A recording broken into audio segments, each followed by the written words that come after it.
get the ball rolling. Tonight we are talking about Hannah, and Hannah's story is found in 1 Samuel chapter 1 and chapter 2.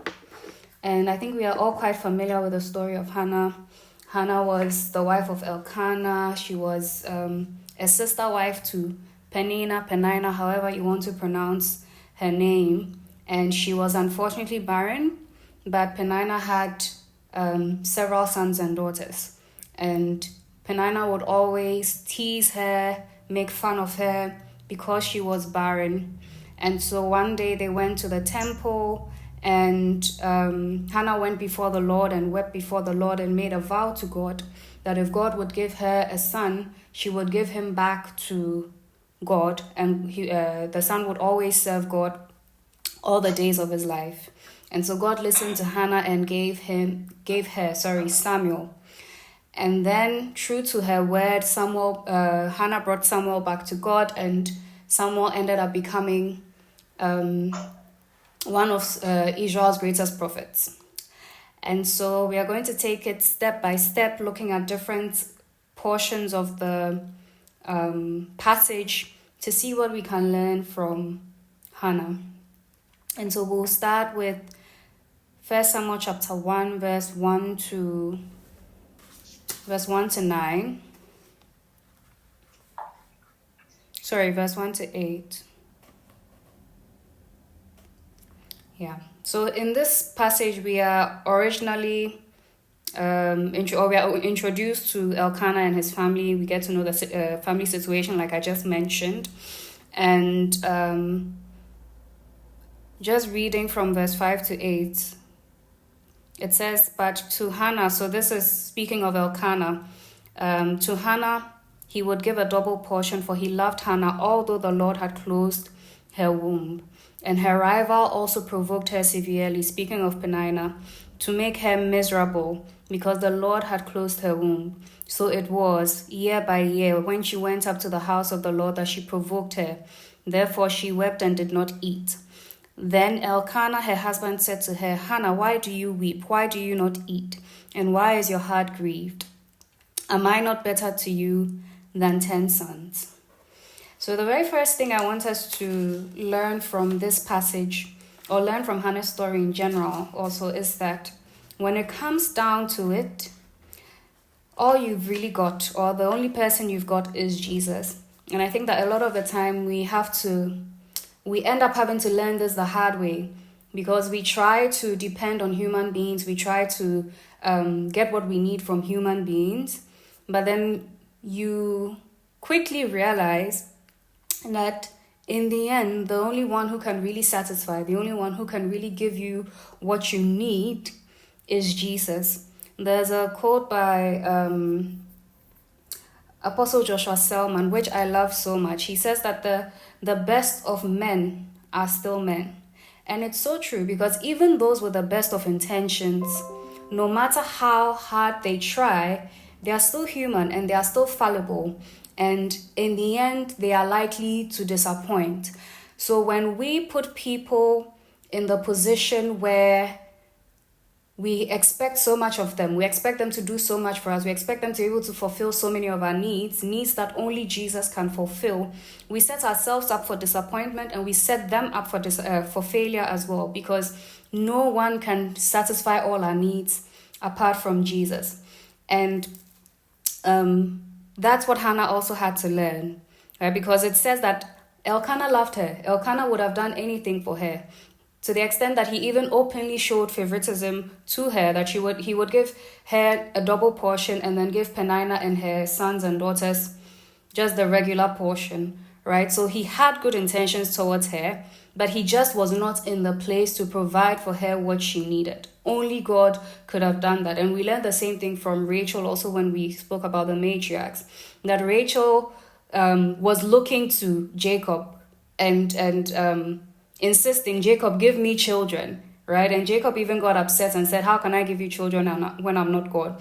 So it's in our best interest that we learn early enough that people cannot satisfy. Only Jesus can satisfy. That's why in Jeremiah chapter 17, verse 5, it says, "Thus saith the Lord, cursed is the man who trusts in man and makes flesh his strength, whose heart departs from the Lord."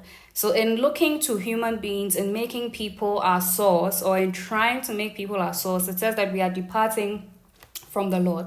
And so we should always remember, whatever situation we face, we need to remember that our answer is in Jesus Christ. Our answer is not in any human being. God blesses us through human beings.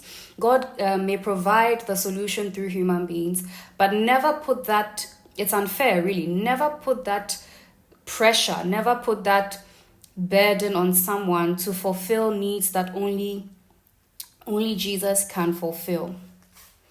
And also, when we look at this question that Elkanah asked Hannah, I'll read it again. He says, "Hannah, why do you weep? Why do you not eat? And why is your heart grieved? Am I not better to you than 10 sons?" And I know for most women, you listen to this, you hear this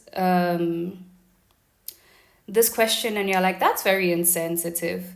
Like, why are you asking me why I'm weeping when you can see that your other wife keeps teasing me? Why are you not correcting her? Why are you not doing something about the situation if you claim you love me so much? But when you think about it, you realize that Jesus sometimes does that with us in our relationships with him. And it's not in a bad way or in a negative way, but Jesus allows us to, how do I put it, in quotes, miss out on certain things, so that we recognize that those things cannot satisfy us. The only one who can satisfy us is Jesus. And so until we come to the point where Jesus means more to us than whatever it is that we are looking for, we continue to be dissatisfied. We continue to be disappointed. And so imagine Jesus asking you this: am I not better to you than whatever it is that you're looking for? Am I not better to you than the marriage you're looking for? Am I not better to you than the children you're looking for? Am I not better to you than the education you're looking for, the money you're looking for? Whatsoever it is that we are looking for, we need to come to the place where Jesus is more important to us than those things. That's the only way we can find satisfaction. That's the only way we can find fulfillment. And that's the only way we can find contentment. And it wasn't until Hannah got to that point that she actually received Samuel in the end. And we'll talk about that a bit later. But now moving on to the next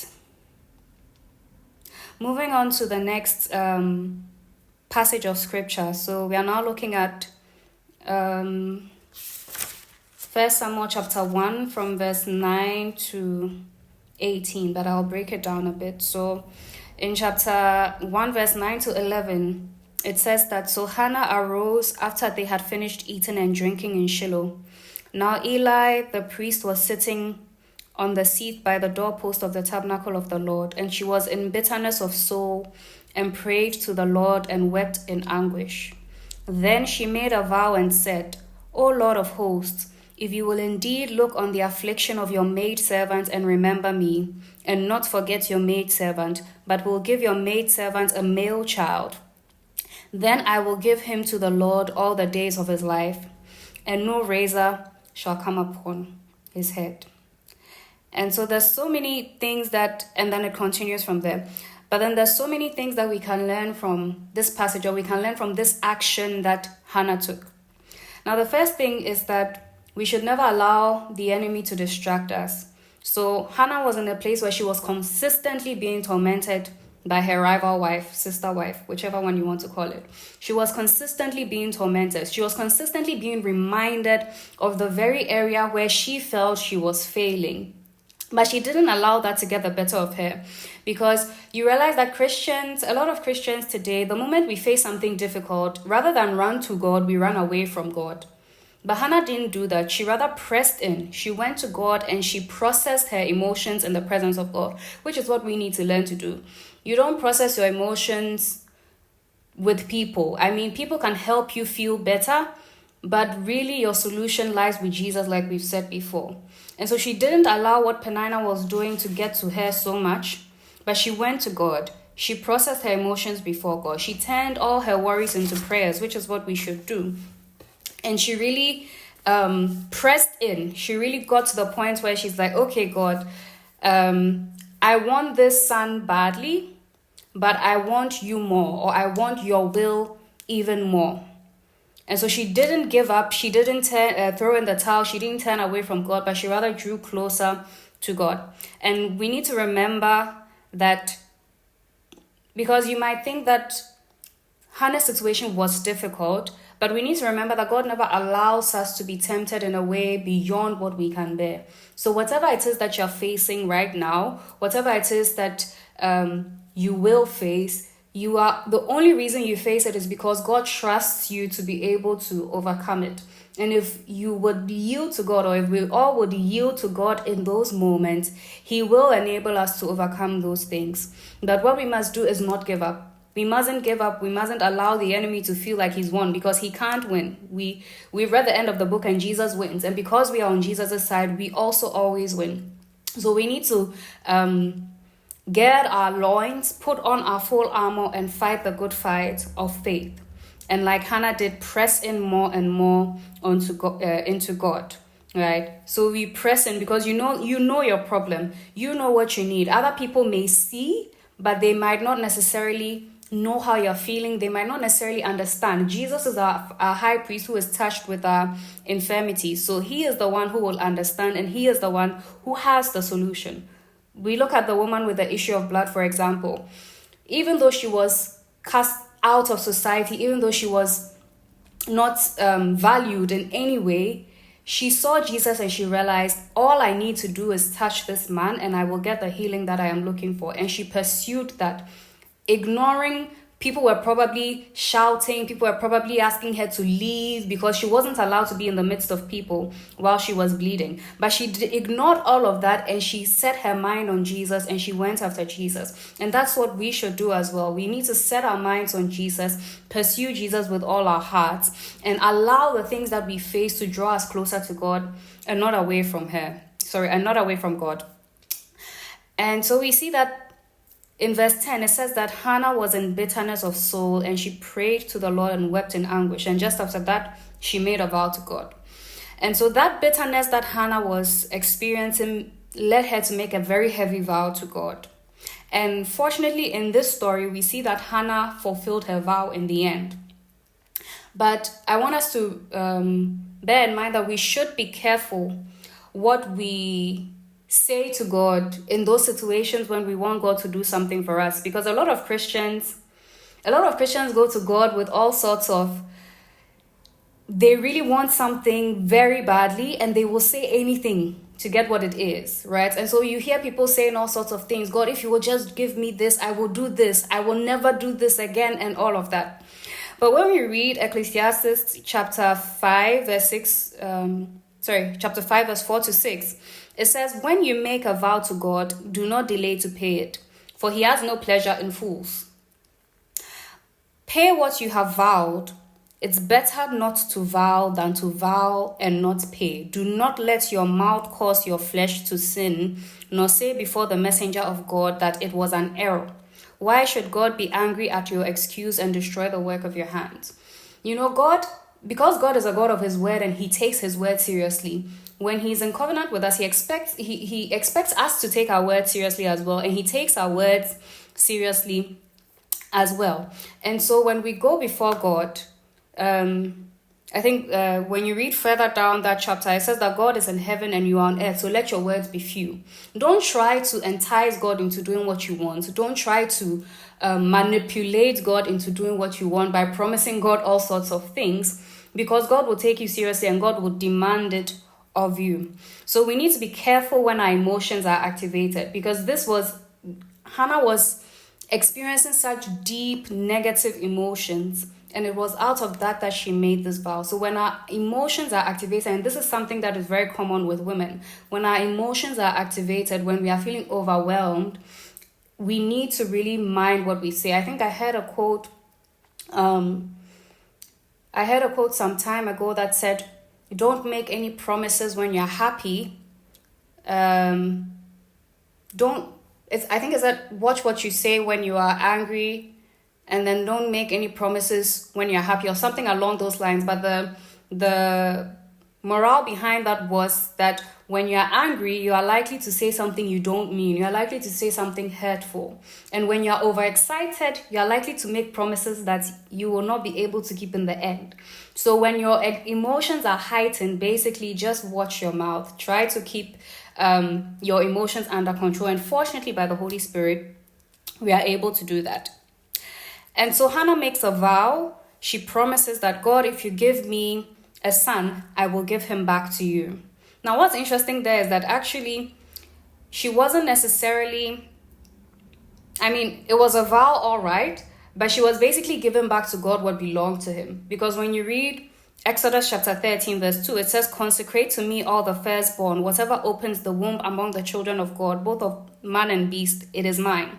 So the firstborn belongs to God anyway. But what they would do is that they would redeem the firstborn child. So that means that they would replace the firstborn child as a sacrifice with another animal is it animal or food sacrifice, but a different sacrifice. So basically what she was saying to God was, he's yours, I'm not going to redeem him. And that's why she sent him back to the temple to serve there all the days of his life. So basically she was saying, he's yours to do as you please. And this is a point where it became a covenant issue. So just as God needed a committed, faithful, obedient woman to birth Jesus like Mary, he also needed one who was also committed, one who was also faithful, one who was also submitted to the ways of God to birth Samuel, because Samuel also came in as a form of deliverance for Israel. He was Israel's last and greatest judge. It was through him that God started the school of the prophets. It was through him that God anointed the king of Israel. God used him so mightily, and because of that, God needed a womb that he could trust to bring Samuel to the earth, basically.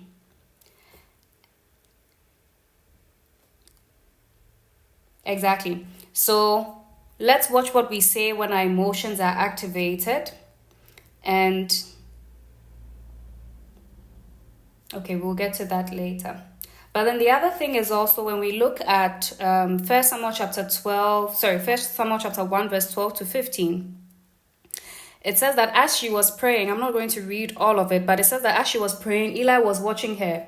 And because she was so moved, her lips were moving, but there were no sounds coming out. So Eli thought that she was drunk. And then he told her to put away the wine, and she said, no, I'm not drunk, I'm simply in anguish and whatsoever.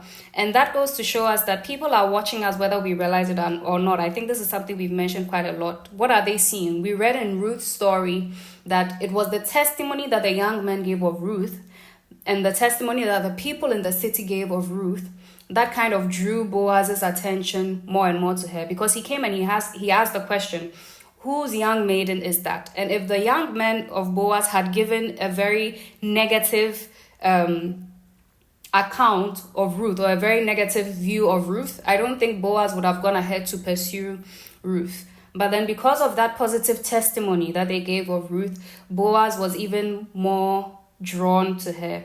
And so even though in this particular story, we see that Eli misunderstood what was going on with Hannah. And in life, there will always be people who misunderstand you. There will always be people who misinterpret the things that you do, who misinterpret the things that you say. But we need to remember that people are watching us, and sometimes what they see in us is the only thing that they will see about Jesus. So what is it that we are displaying to them? Are we really showing them the virtues of Jesus? Are we showing them love, joy, peace? Are we showing them something that will make them curious to even learn about Jesus? And then finally, in chapter 1 verse 18, after Eli learns that Hannah is looking for something from God, he says to her that, I don't have it here, but then he says to her he says that may God grant you your request and all of that. And it says in verse 18 that, and she said, so that's Hannah, let your maid servant find favor in your sight. So the woman went her way and ate, and her face was no longer sad. I love this because it displays that Hannah did not just have faith, she added corresponding action to her faith.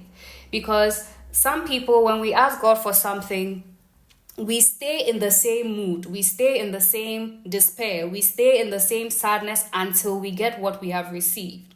But here, when the moment Hannah heard the words of Eli, she believed that, okay, then it's done. So she got up, she was no longer sad, and she just went ahead with her life. And that's what the Bible tells us in the New Testament about adding corresponding action to faith, where Paul says that faith without works is dead. And so when we are trusting God for something, we need to walk in that faith, walk in that belief that we have what we are asking God for.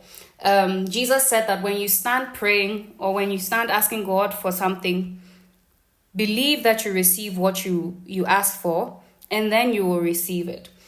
And he also said that blessed is he who has not seen but believed. We've spoken about the fact that faith, you only need faith until you get what you are looking for. So exercising your faith comes before you get what you are looking for. How you behave whilst you are waiting for what it is that you are waiting on God for is what really displays your faith. And so whenever we claim to be people of faith, as we claim to be walking in faith, let's remember to accompany our faith with corresponding action. It's not that you go before God and you pray about this certain thing, and then the next minute you are talking to someone and you're complaining about the issue, talking about how you don't see how the issue would ever turn around. We tend to do that. You will go and pray to God, God, let this change. And you go back to somebody else and you'll be saying, I don't see how this issue will ever change. You are just contradicting your faith. You are not corresponding. You're not, how do I put it? You're not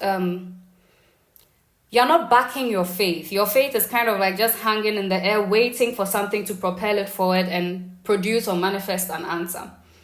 So in our walk of faith, let us let our faith always go with corresponding action.